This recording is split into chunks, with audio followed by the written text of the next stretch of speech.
Hello, ladies and gentlemen, and welcome back to the Leftover Popcorn Podcast. And of course, I'm your host, Damian Luneman. And this is a podcast where we talk about movies, comic books, media, entertainment, music, my life, and any of my guests' lives, or whatever is going on in the world of movies. I'm very excited today for today's episode because I've been waiting for this moment for a very long time. A moment to where I can talk about Avengers Endgame without worry of spoiling it or having to tiptoe around certain things that happen in the movie, because today is the day where we spoiler review and talk and gab about Avengers Endgame. The reason that it has taken me 2 weeks since my last podcast to talk about this movie is because I wanted everybody to have a chance to see it, because I want everybody to listen to my podcast. And if you have not seen it, what I'm going to do at the beginning right now is kind of just give you a general non-spoiler review, kind of my thoughts or whatever. I just got back from seeing it again. So now I have seen it a total of 2 times, which I think is enough for me to review, but it is not enough to get everything out of this movie. But I do think it is enough for me to start talking about it and kind of geek out a little bit.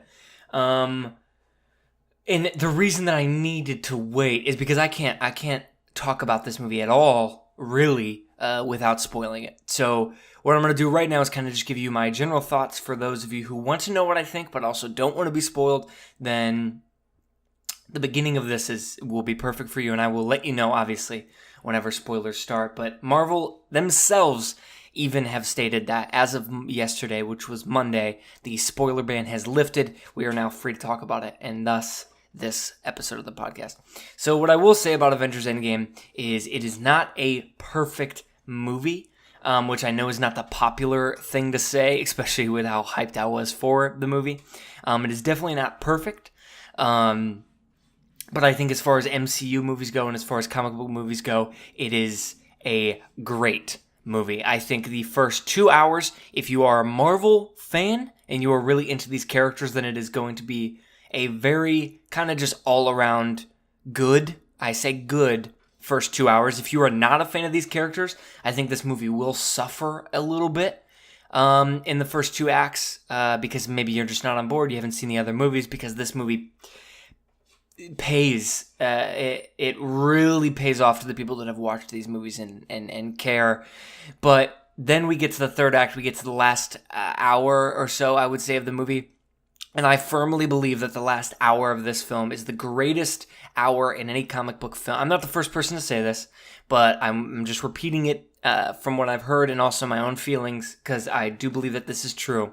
I think the first 2 acts are good, but I think the last act is the greatest last act and hour of any comic book movie in the history of film. It is something to behold. It is fucking brilliant. And it is literally what we as fans of the comic books end of the films have been waiting for. And I think it pays off so fucking well. I don't want to put a number on it. I kind of just want to talk freely. And that's how I feel about the movie. I really do like it. There are... Okay. Fucking... That's it, dude. If you haven't seen this movie, come on, man. Go see it. But if you have seen it, or you just don't plan on seeing it, you still want to hear me gab about it, then here we fucking go. And I will warn you that this will be less of a review and kind of just an all-around talking about the film, because I'm going to try to go in order of the things that happen and the things I don't like and the things that I do, but it's going to be very hard. And I'm also going to talk, because it's spoilers, under the assumption that you guys already know what I'm talking about. Whenever I talk about something, I don't want to give too much background or whatever and waste time. I just want whatever I talk about, whenever I talk about it, I'm going to assume that you have also seen the movie and you know exactly what I'm talking about. So let's just jump into it. The first time that I saw this film, spoilers, by the way. Shit, forgot. But yeah, let's just jump into it. The first time I saw this movie, when I saw it opening night, I was with a crowd that... literally maybe the best crowd to have seen this movie with. They were cheering, they were clapping, they were crying. It was great. But I almost couldn't. I'm glad I've seen it again. I'm glad I went today to go see it for the second time, which is also, again, why I was waiting to do the podcast, because I wanted to have a firm grasp on the film and my dislikes and my likes on it. But Yeah, watching it the first time, with how big this movie was and the monumentous occasion, the event that this film releasing was, it was so hard for me to watch the film and like take a step back from all of the hype and the excitement and stuff like that and just watch it.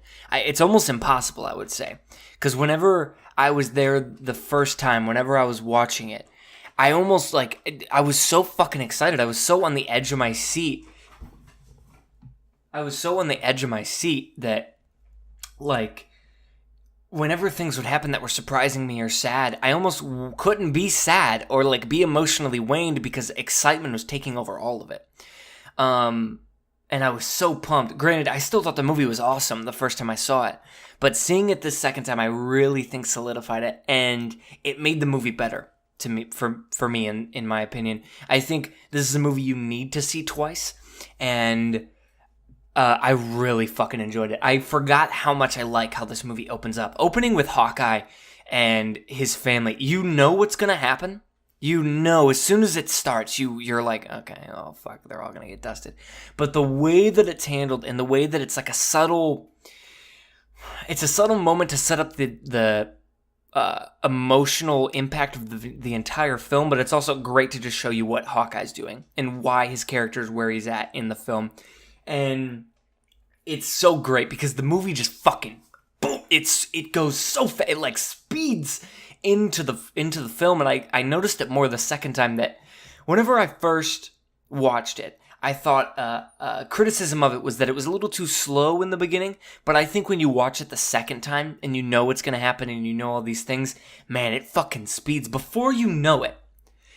Dude, I might have checked my phone to check, but in the first 15 minutes, Captain Marvel, Tony Stark, the entire Avengers are all on Earth together, ready to plan how to fix the snap or whatever. It's so fast and so speedy. And I also want to say I do really like how they used Captain Marvel in this film. I loved that she wasn't in too much of it, and they used her just right. There's a little weird thing that it's like, how did she know where Tony Stark was? It's a little mini bit of a plot hole, but one thing I do want to get out of the way right now is I'm going to reference a couple plot holes. But any of these plot holes really, I mean, of course, there are some real criticisms of the film that I have that are not waned by my excitement of it, but there are certain plot holes that don't really ruin the enjoyment of the movie for me, or due to the plot hole, it gave me a scene I otherwise would not have gotten, and I would take that scene over not getting it any fucking day. But yeah, the movie opens up with Hawkeye, and then, you know, Carol saves Tony, which I really like. And when he comes back, man, Robert Downey Jr. gives such a fucking awesome little performance here when he's on Earth and he's talking to Cap, and he's like referencing Age of Ultron, and he's referencing all these other movies in shit. And one of my favorite lines in the entire Marvel Cinematic Universe is when Tony and Cap are having that argument in Age of Ultron, and he says, we'll lose. And Captain America says, well, then we'll do that together too. And, you know, as you know, in Civil War, they're not talking, and then in Infinity War, they're both fighting Thanos, but separately, they both don't know what's going on. So when Tony comes back and he says, you know, you said we would lose together, but you weren't there. You liar. And he calls him a liar. And his little performance there, where he's like kind of disoriented and he's fucking like all over the place, it's so damn cool. It's so damn well done. And it captures Tony Stark fucking perfect. I mean, Robert Downey Jr. has been doing this for 11 years. The dude might as well be Robert Downey Jr. in the movie. And then something I think nobody saw coming at all, was them going straight for Thanos, chopping off his fucking arm and his head. Like, dude, I don't think anybody could have seen that shit coming. Once they're all there, we get a great gag with Rocket when they're all on the ship, and he says, has anyone been to space before? And has anyone not been to space? And like a couple of them raise their hands or whatever. He's like, don't throw up on my ship.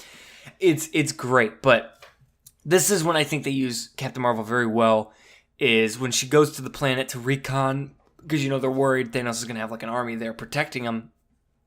And when she flies to the planet and she's all like, it's just him. Like, there's no one else there. And you're like, oh, hell yeah, baby, get out there. And they get there and they're asking about the stones or whatever. And this is kind of a thing I had a mini problem with, is the whole I use the stones to destroy the stones kind of thing. I don't know. It felt kind of convenient for me. It was like, why would Thanos just do that? I mean, I guess it's kind of in his character that his job is done. He snapped. He won. Now he's going to destroy the stones, so it's fucking over. He did it. Just like he says in the movie, I am inevitable. But still, it felt a little, like, easy that they did that. But it gives a reason for the movie to exist, and I fucking like that. Thor comes in there, chops off his hand, and then after, he tells everybody, hey, yeah, the stones are no more. You're fucked. I won. That's it. Then Thor chops off his head because he's like, okay, that's it. He gets a great little, gag with the whole, I went for the head.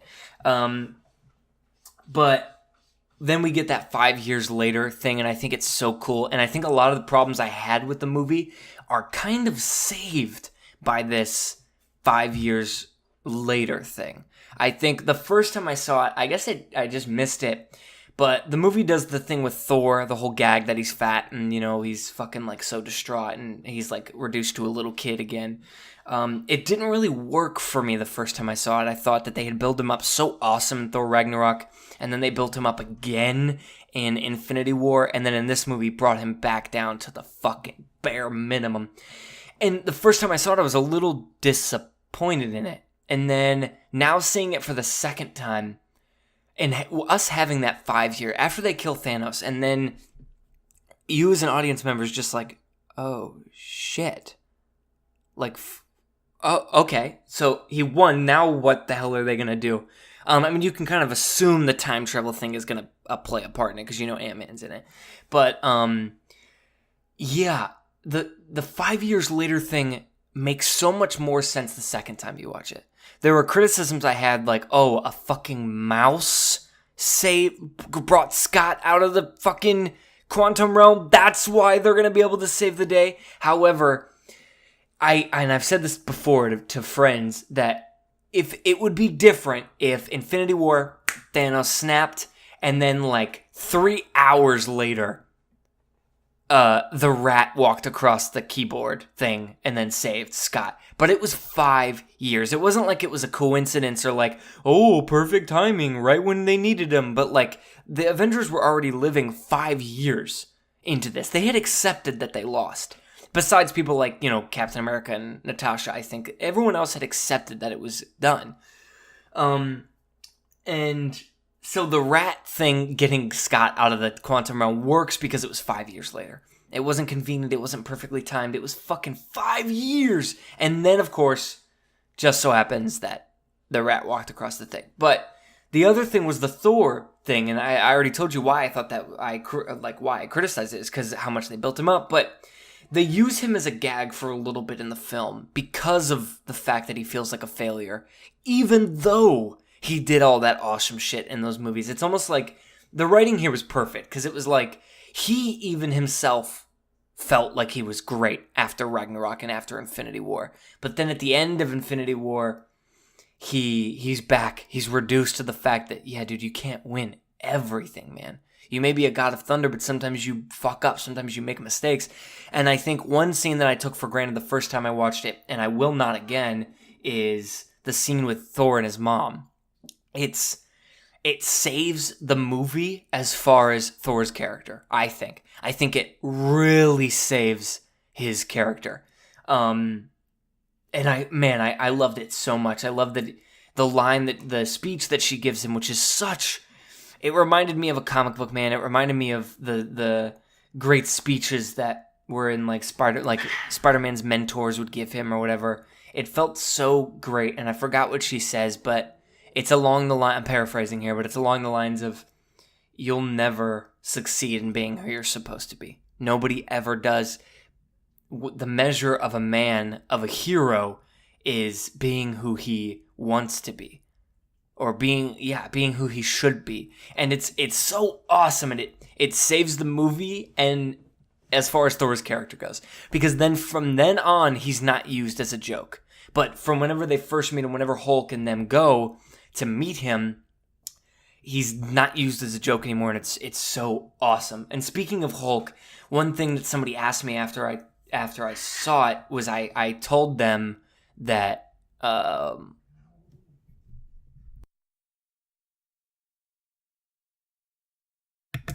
sorry, I just had to yell at my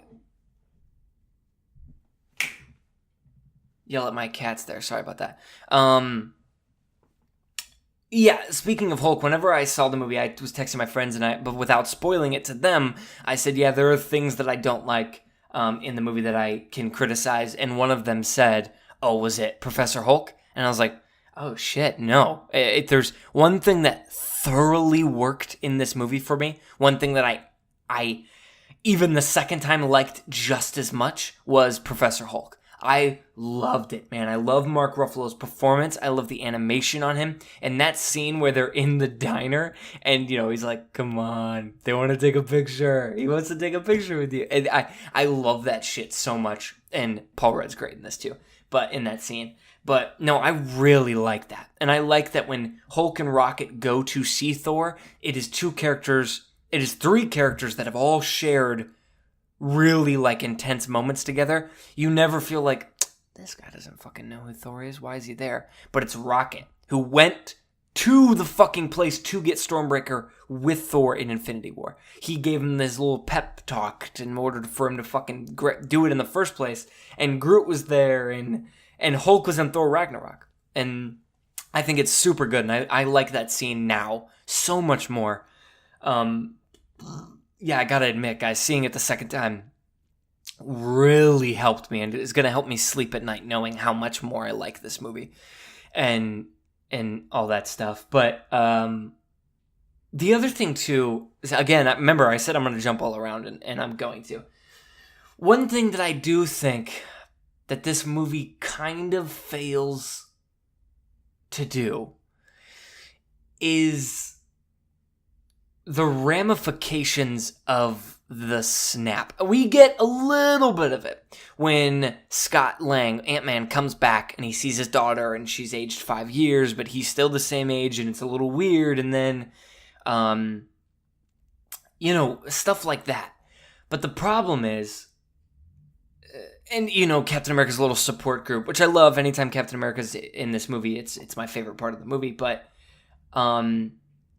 you never really feel, again, the ramifications of the snap. You kind of just hear about it. And then when Scott is on the street, you see houses overgrown and trash bags fucking everywhere. It looks like from the video game The Division or something like that. It looks like an apocalypse had happened, which it did. But then we get the scene in the diner with Hulk, Ant-Man, Black Widow, and Captain America where they're talking to Professor Hulk, and these kids look happy as ever, and they're like, hey, it's Hulk, yay, let's take pictures, and there are people in the diner, and the fucking chefs are cooking, and it's all bright and colorful, and you're like, okay, either people are sad that this happened, or they're not, because you're throwing two different things at me. And one thing that I think would have benefited this movie's first act is showing more of that. Now, I don't need a little mini documentary about Susie and her husband and how, Susie's husband got dusted and then she remarried and then 5 years later, you know what I'm saying? How she's dealing with the world now that her husband's gone. I don't need that. But I need some scenes or some shots or something like that where I feel like the world has been affected, not just these heroes. Now, don't get me wrong. I am there for the heroes. I'm not there for the people in the world. But I think for the same people that have the criticism of oh, Superman didn't save anybody in Man of Steel. Ooh, he didn't save anybody. I don't feel like the Avengers are saving the every man. You know what I'm saying? We don't get that. We don't get a shot at the end of the movie where, they all come back. We don't get a shot where you see everyday people coming back. We don't get that. And I think it would have helped the heart of the movie a little bit. Not that this movie needs too much more because it's so fucking heartfelt and it's so emotional, but it is a scene that kind of throws me for a loop, and more so the second time that diner scene with Hulk in Ant-Man. But again, a good segue here is Ant-Man. One thing that I love about him, and I talked to my brother after he saw Endgame. We talked for like fucking 2 hours and 30 minutes about the movie, which is why I'm going to be a little burnt out here talking about it, and I might miss some things, but I just wanted to talk about some of the stuff. But yeah, when we talked about it, we talked about Ant-Man, and I said how much I loved him in this movie because I felt for the first time he actually aided the Avengers. He actually helped. And in the first movie, they use him as this bumbling fool, and like he only gets things done by coincidence or because he accidentally does it. And it's a fun and quirky movie. I like the first Ant-Man. And then in the second movie, a movie that has a title that has his fucking name in it, Ant-Man and the Wasp, he does nothing. The Wasp is the main character of the movie. She does everything for him. He's just used as a fool again. And I was so worried going into this that they would just do it again. That they just needed another superhero to be a part of the new team, so they just threw Ant-Man in there. But he is actually useful. And watching it the second time, you kind of realize, maybe even the first time, you realize, this is Scott's plan. The time travel stuff is Scott's idea. It's his plan, it's his quantum realm, it's his use of the technology and all of that stuff. It's the reason that they save the day and they win, and I love that. Because he's not used as this fool anymore. He's used as the smart guy that he actually is. And the fact that the time traveling aspect, he even calls a time heist, which the first movie people joke is a heist movie, the first Ant-Man movie, people joke is a heist movie. I love that this one could be considered a time heist movie, because Ant-Man kind of spearheads the plan, and I love that stuff. But one thing I do want to talk about, which starts the second act, after we get all of that emotional shit out of the way, and all the characters reuniting, and, you know, figuring out where everybody is after the 5 years, we get to the time travel stuff. And I don't remember where I read it, but I think it's a great quote. And I think, you know, a lot of people have a lot of problems with this movie's time travel because it creates a lot of plot holes and a lot of inconsistencies and a lot of questions. One quote that I saw, which I loved and I thought was so true, is any movie about time travel without plot holes is not a movie about time travel. Because I think, it just means that it's inherent, dude. We as humans cannot grasp the idea of time travel because time is fucking relative. It's its own thing. We don't know how it works. We don't know the physical form of time.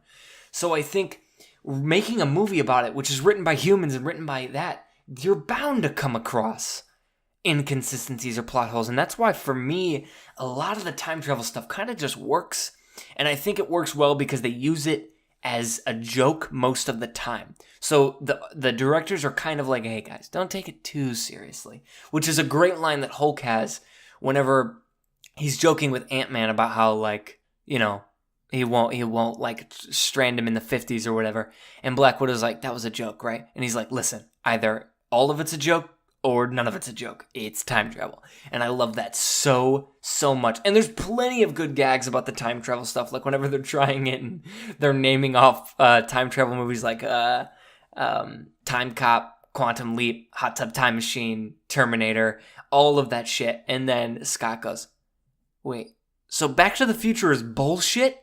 And it's bullshit because of the rules that this movie sets up. And I think it's great that Hulk says that right away. And he says, one thing we need to get out of the way, because if they didn't say this, it would ruin a lot of the fucking movie, is going into this, throughout the years on all the time travel movies that have come out, we kind of have formed our knowledge on time travel only based on movies, right? Which is kind of funny to think about, but we kind of see it as fact. We know time travel probably won't happen, but we know that if it ever did, it would be like the movies, and that's because there are only like real tangible form of it.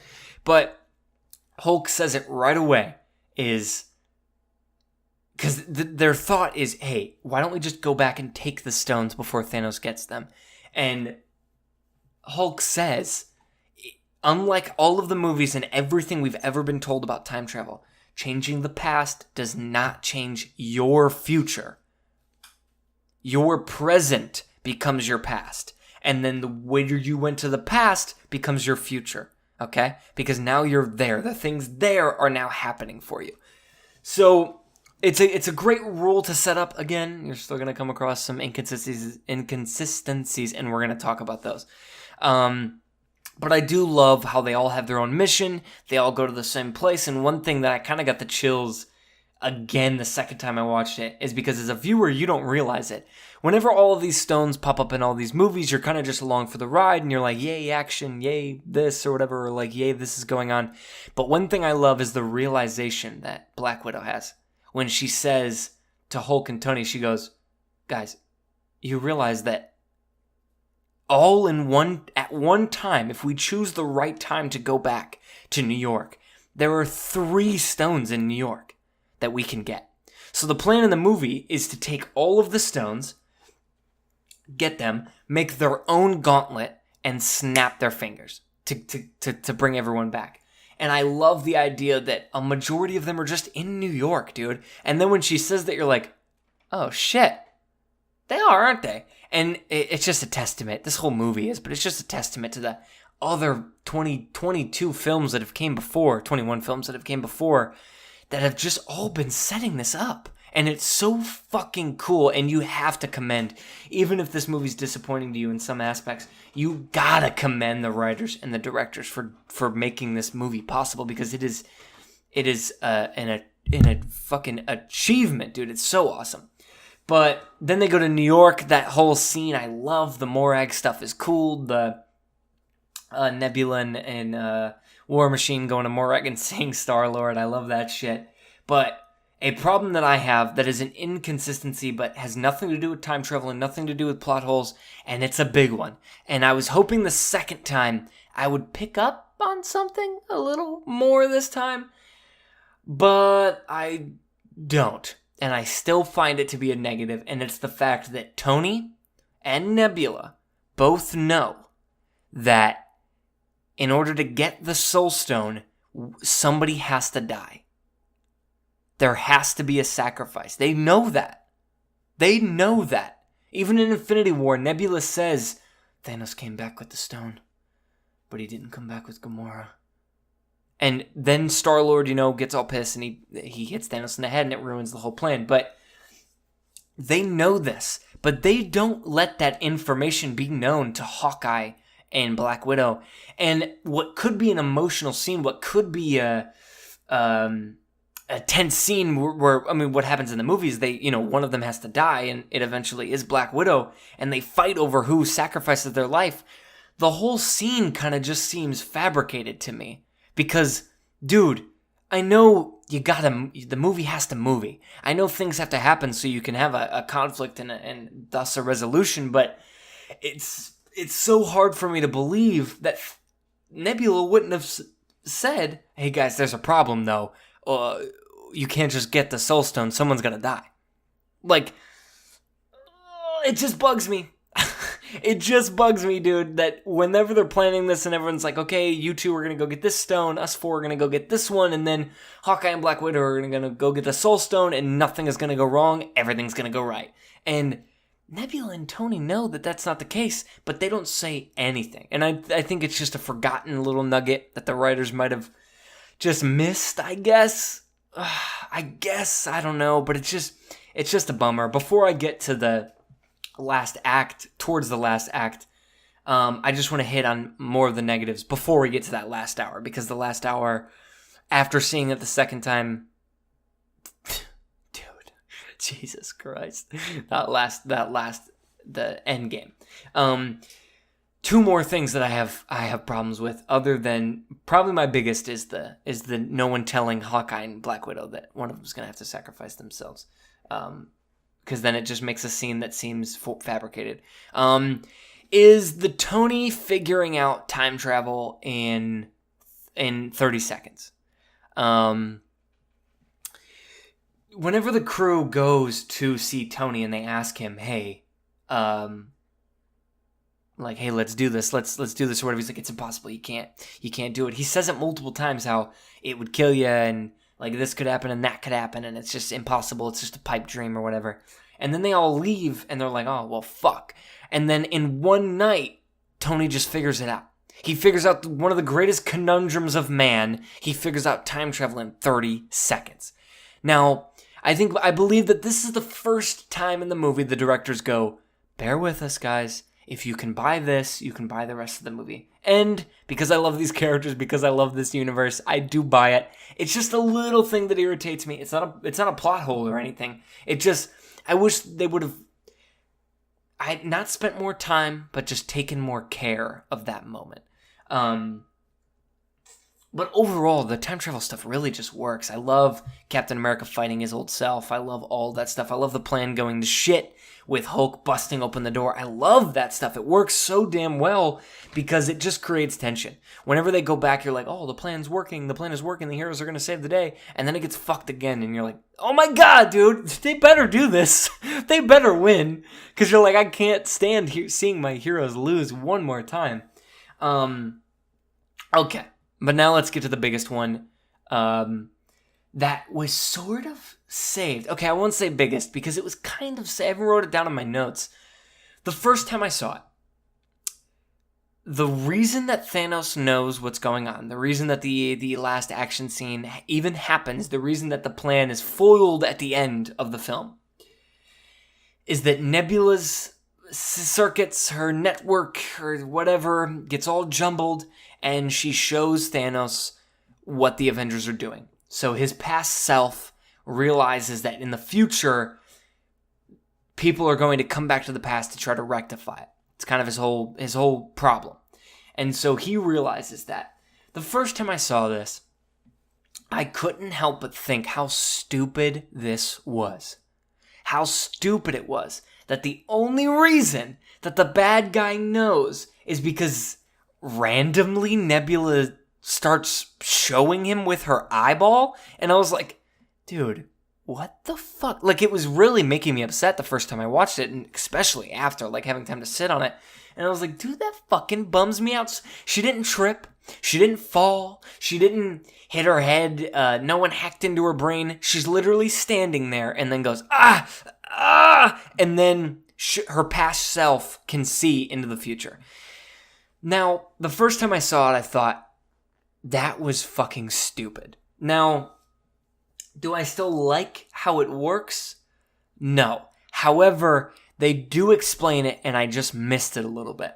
But Thanos' right-hand man says the same nebula is on the same nebula is on the same network, but one of the nebulas has a different time code. Because remember, she is it's something that I don't know how, but it's something I've forgotten. It's that she is a machine.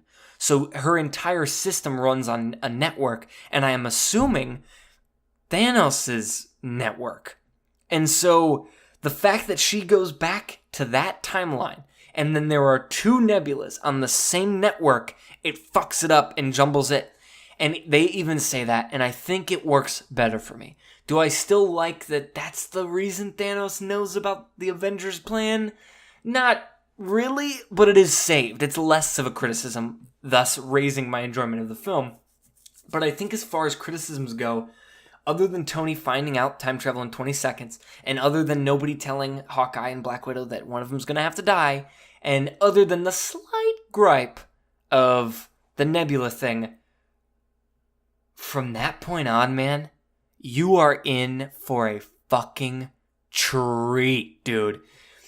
I said it to my brother. I think the moment when they're in New York and they have to go back in time again, when they have to go further back in time, and Tony Stark and Captain America are talking to each other, and even then, something that I love, because if you don't know, Captain America is my favorite Avenger. He is my favorite character as far as the movies go.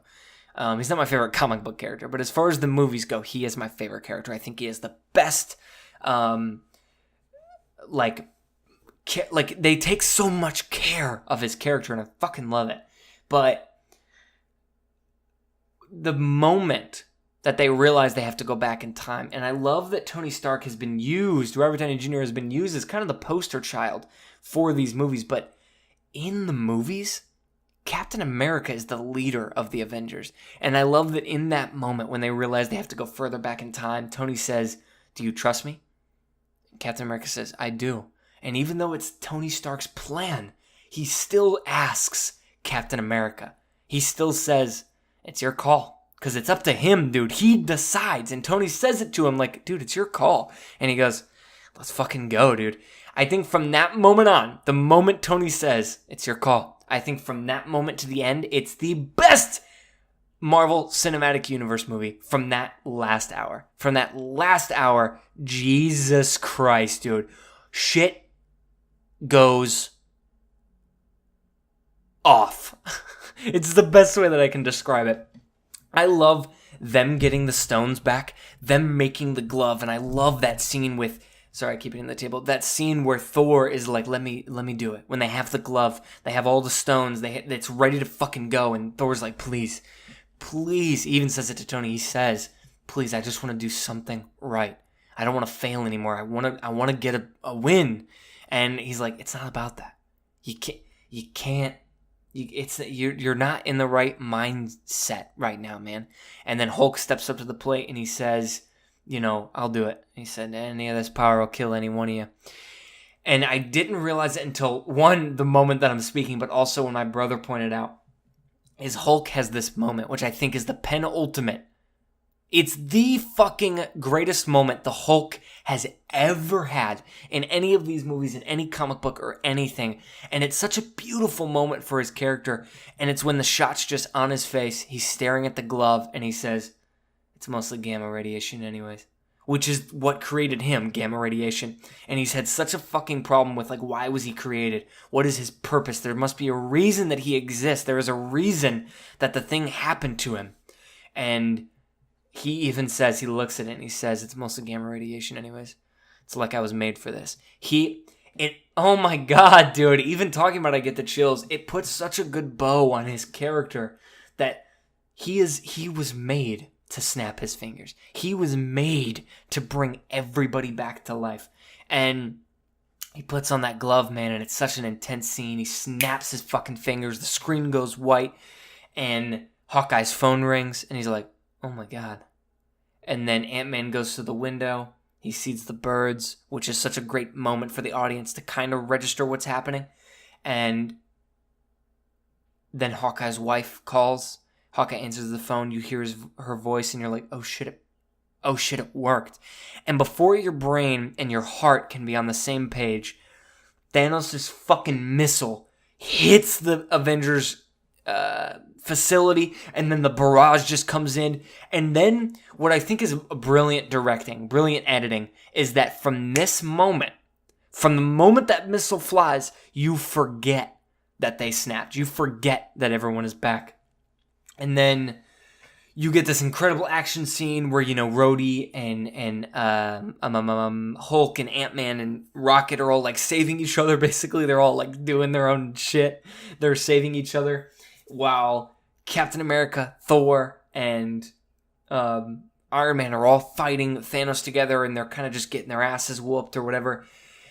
And again, there's so much happening. Your heart and your brain are all thinking different things, and your emotions are all over the place, and they're fighting. And then we get what I think is the greatest moment in the entire Marvel Cinematic Universe. And of course, I am biased because Captain America is my favorite, but I do truly, all bias aside, believe it is the best moment in the entire Marvel Cinematic Universe. And whenever Thor and Thanos are fighting each other, it's such an epic fight, and you're like, fucking get him, Thor, get him! But then fucking Thanos captures Stormbreaker, and he's pushing it into Thor's chest, and you're like, oh my God, no. But then you see Mjolnir raise up from the ground, and you're like, there you go, Thor. There you go. Call it to you. Make it fucking fly through his chest. And Thor's on the ground. He's about to get stabbed. And Mjolnir flies, smacks Thanos off of Thor. And you're like, yes, Thor, you fucking did it. And then the Mjolnir stops midair, flies across the screen. Great music, great editing. Right into the hands of Captain America.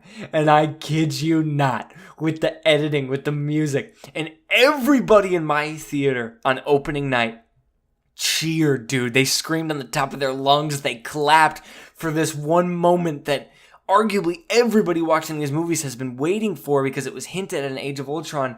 And then we just get Captain America opening up a can of whoop ass on Thanos, dude. He's calling lightning from the sky and it's going underground and he's throwing his shield in the air. Dude, he throws his shield in the air behind Thanos, then throws Mjolnir. It hits the shield, creates a shockwave. Then he jumps, catches Mjolnir and his shield at the same time, hits him with his shield, throws Mjolnir up, throws his shield. It bounces and hits Mjolnir at the... Dude, watching this scene, I almost couldn't... Dude, I was speechless. I was like... Like, I couldn't... My thoughts could not register, which is why I'm glad I saw it the second time, because I actually just got to sit back and enjoy the fucking majesty of this scene, dude. The epicness of this scene, this battle is so great. And then he still gets his ass whooped. And watching it the second time I loved, because just because he can hold the hammer doesn't mean he's a god. He's not immortal now. And Thanos beats his ass then. He cuts his shield in half, which is, something we saw in Tony's vision in Age of Ultron. It's even shattered the same way.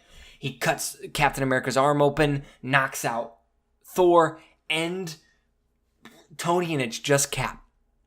And we get maybe my favorite shot in the entire movie, and maybe one of the most beautiful shots in the entire MCU. And Captain America's arm split open, and he tightens his shield to put it together, and he stands up, and even with his half-broken shield, and Thanos calls in his entire army, and it's literally Thanos and his army standing on this hill, and Captain America alone, by himself. And he doesn't even have to utter the words, "I can do this all day," because he's saying it without saying it. He's standing on this ledge, and there is this beautiful, and I mean just fucking magnificent, huge frame of Captain America alone facing Thanos and his entire army. And then we get the Darth Vader Rogue One scene. And by that I mean the moment where you're sitting in the movie theater and you realize why you go to the movies, why you care so much about comic books and media and entertainment and being a nerd. It all pays off in this movie. No matter what kind of fan you are of what comic book, of what movie, of what franchise, of anything, of what superhero, it all pays off in this one fucking moment where Captain America is standing there alone, and again, you've forgotten that the snap worked. You've forgotten that these people are back, and you just hear Cap. And I remember the first time watching, I was like, wait a minute, what is that? And then he goes, Cap, it's Sam. And I was like, oh my god. And I could feel everyone else's chills in my movie theater. I could feel it was like just a wave of emotion just went across the movie theater. And he goes, on your left.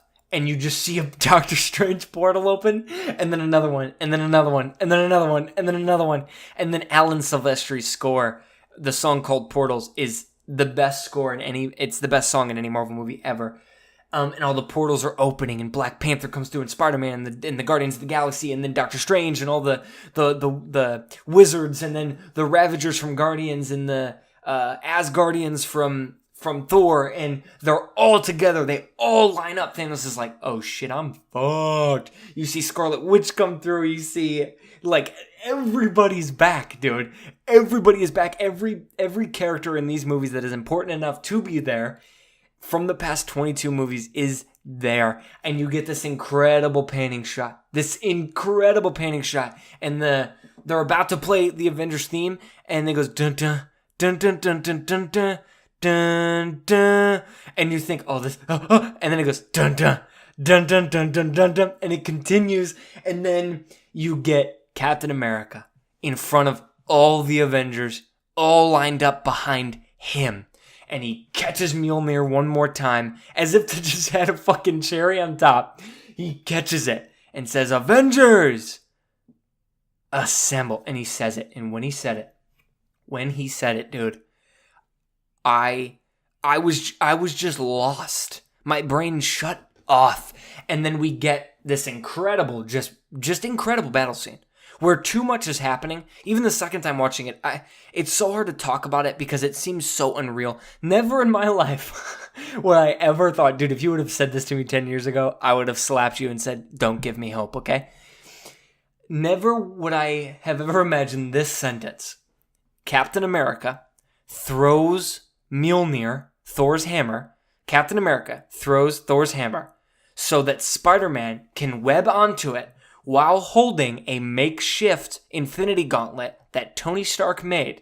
He flies across the sky and then jumps onto Pepper Potts, who is now in an Iron Man suit, catches him, flings him to Valkyrie, who's riding a Pegasus. Spider-Man lands on the Pegasus and then flies with Valkyrie. Dude. Huh?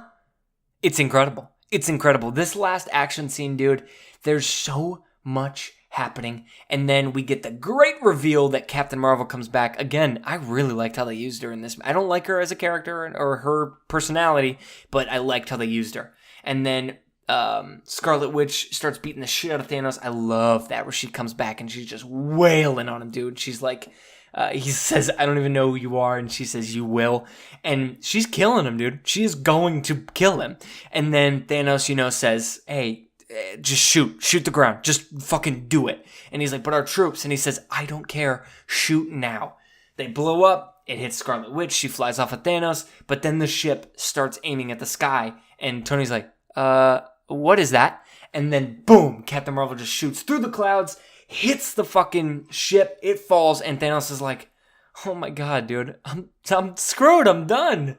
And Captain Marvel and him are fighting each other. And he beats her, and dude, he puts on the fucking glove again. And it was at this moment when he puts it on, I was like, dude, are you kidding me? They lost again. They lost. He put on the glove. It's over. And I mixed that up. But yeah, he's about to snap his fingers, and then Captain Marvel comes in, starts wailing on him, and then he takes off the Power Stone, punches her in the chest. She flies, and then another great moment, one that I love, is something that I missed is during this fight whenever Tony meets Doctor Strange again. He says, you said that we had a 1 in 14 million chance of winning. Tell me this is it. Tell me this is how we do it. And then Doctor Strange says, if I tell you how, it won't happen. And he's like, shit. So then while it's just Tony and just Thanos, everybody else is preoccupied. Tony looks at Doctor Strange from across the battlefield, and Doctor Strange just holds up his one finger, and he's like, you know what you have to do. This is the one way that we win. This is it. This is the only way.